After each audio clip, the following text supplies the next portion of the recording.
What's up guys, it's your boy ENDYMION here with another theory video. This time I'm going to look at certain things that could potentially connect the trilogy to Andromeda and beyond. This is all speculation of course, but it's fun to theorize future plot developments in the next Mass Effect game. Also, as usual, warning for spoilers for the entire franchise. Let's begin. Today I want to talk about the leader of Cerberus, the Illusive Man, and the many interconnected plot points that could theoretically tie Cerberus to the future of the Mass Effect games. As we know, the Illusive Man is dead after Mass Effect 3, but there's a lot of weird things Cerberus has done in the past to make me believe that we have not seen the end of Cerberus or the Illusive Man. For starters, in Mass Effect 3 Citadel DLC, the main villain of that DLC is revealed to be the clone of Commander Shepard, which is all kinds of WTF, but it opens the doors wide open for convenient revivals and twists going forward with Mass Effect. Basically, the Illusive Man had a clone of Shepard made as an insurance policy if the original Shepard ended up dying during Mass Effect 2.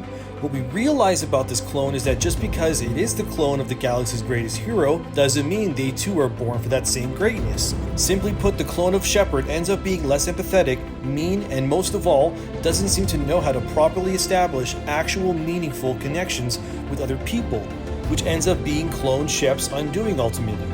But let's flip this. Since this is the Illusive Man we're talking about, what's to say that he hasn't cloned himself? But let's go beyond that. What if the clone of the Illusive Man is not only real and alive at this moment, but also not in the Milky Way galaxy either?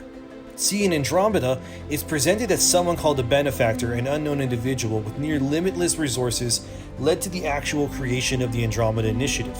And most importantly, the human colony ship the Hyperion, as well as the creation of the AI that helps Ryder in Andromeda, the Simulated Adaptive Matrix, or better known as SAM.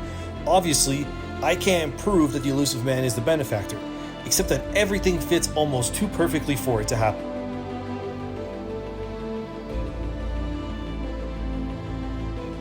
As Cerberus exists for the sole purpose to further push humanity's endeavors in the galaxy, the Andromeda Initiative is almost a golden opportunity for someone like the Illusive Man not to ignore. So even though there's no concrete proof, let's keep playing along with this idea. Let's say the Illusive Man is the Benefactor.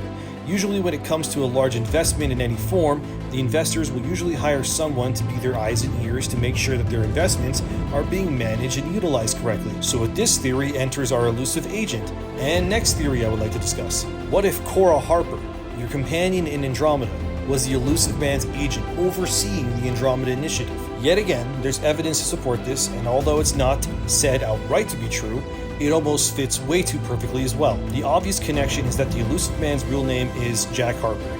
Cora's last name is also Harper. I know.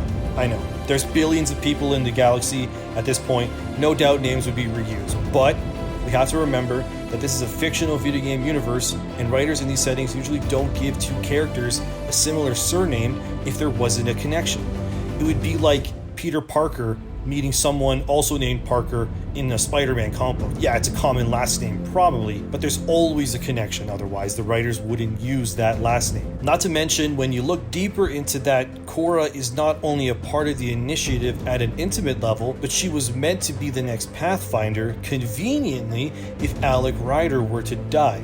And we know that Gian Garson, the founder of the Andromeda Initiative, who took money willingly from the Benefactor, ended up being murdered mysteriously after reaching Andromeda. Now, I'm not saying it happened for sure, but what if Cora was tying up loose ends for the Illusive Man? Also, Alec Ryder happens to die on the very first mission into Andromeda, and it's made to seem like an accident, and Cora is there for the entire mission. Maybe Cora tampered with Sam, or knows more than she's letting on, and tried to sabotage Alec so she could become Pathfinder and have the Nexus in Andromeda be led by a pro-Cerberus group. But she didn't plan on Alec's kid being there and inheriting Pathfinder instead of her. Plus, when you start looking into Cora's past, it almost seems too mundane and convenient to my liking. She just happens to be a super powerful biotic human whose parents couldn't afford her future, so they gave her to the Alliance, and Cora quickly rose through the ranks, learned the ways of the Asari, and became not only a powerful biotic commando,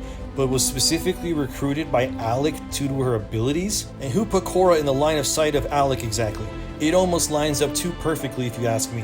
And Korra, even in her conversations, will say stuff to the Pathfinder like, "Oh, I'm not fit to lead. I wouldn't know what to do if I was Pathfinder." I mean, you can even romance Korra too. These are all textbook examples of Korra being sus and wooing her way into the important decisions regarding the Andromeda Initiative. Some theorize that the benefactor funding the project but staying back in the Milky Way to be suspicious too. Back to the clone thing. The Illusive Man could have easily cloned himself, fitted his clone with the latest symbiotic engineering, not to mention Sam's development was funded by the benefactor, most likely so the Illusive Man could fast-track that controversial synergy between organic and synthetic. The Illusive Man then, using his connections to the Sam project, copies it unknowingly to Alec, who thinks it's being developed to save his wife, but in reality, the Illusive Man takes Sam, implants it into his clone, puts his clone, now fully aware, operational, and connected to the Andromeda Initiative, Sam, and the Nexus, and his inside agent Korra, if plans went according to the way they wanted, would end up becoming Pathfinder. And what do Pathfinders have complete control over? The settlement of planets,